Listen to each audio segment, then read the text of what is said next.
If you have PCOS and you struggle with PCOS belly, which is when you start to store a lot of weight around your midsection, around that belly or tummy area, and it's really hard to lose, whatever you do, you find that it's an absolute struggle to lose weight, and especially around that belly area. I'm about to give you 3 tips that are about to change your life. So sit down, take note, because things are about to change. So firstly, we have to understand what's actually causing PCOS belly. What's driving it? And we have to understand the hormonal contributions to PCOS belly. And we're specifically looking at high insulin and high androgens. These 2 hormonal imbalances, which are really the 2 hallmark hormonal imbalances of PCOS, are what are contributing to PCOS belly. They lead your body to store more and more weight. And not only do you store more weight, you store it specifically around your tummy area.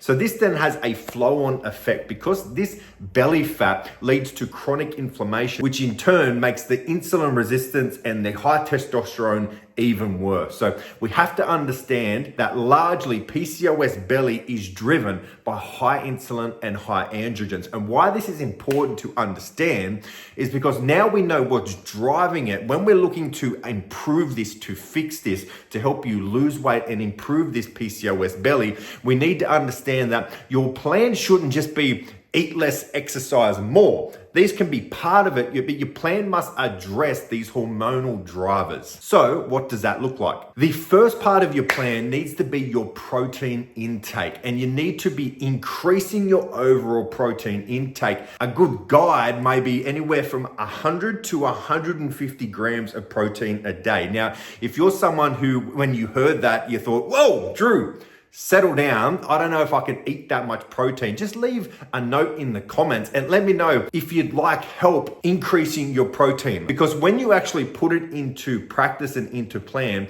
honestly, eating 100, 120, 140 grams of protein isn't that difficult. All of our clients on Novum are doing this and are saying that it is absolutely game changing to their PCOS. But if you hear that, 100, 120 grams of protein sounds like a lot, that instantly tells me that you are currently not eating anywhere near enough protein. So the first thing you need to do is look at your diet, and even if you don't change anything else in your diet, just increase your overall protein intake. The second thing we need to do is to look at your exercise. For the longest time, I feel like women with PCOS have been told to do endless amounts of cardio. You've got to burn those calories off. Thankfully, we now know far better.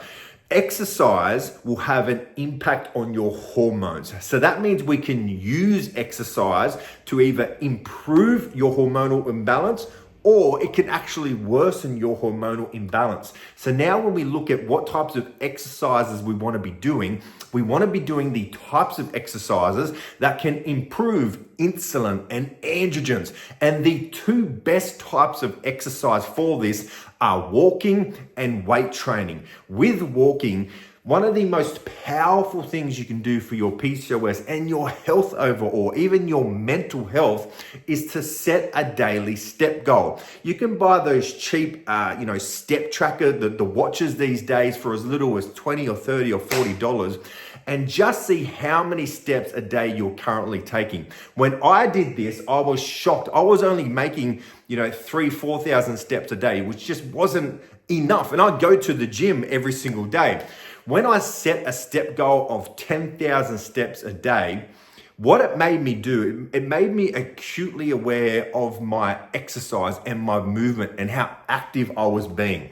And it just made me get out, where at lunch when I normally sit at my desk here and just, watch a few YouTube videos, I went out and I went for a 20-minute walk. And I realized within the first few days that getting my steps from, 3,000 or 4,000 a day to 10,000 a day really wasn't that difficult, but it completely changed everything for me. I realized that I was sleeping better, my mood was better, and my energy was better. Just overall, I just felt better for it. So the first thing you need to do is set a step goal. Even if it's only 6,000, 7,000 steps a day, you just want to be increasing your overall movement. And these steps shouldn't be, I'm not telling you to go for a run or to get get hot and sweaty. It's just going for a nice walk and being active. And the second one is lifting weights.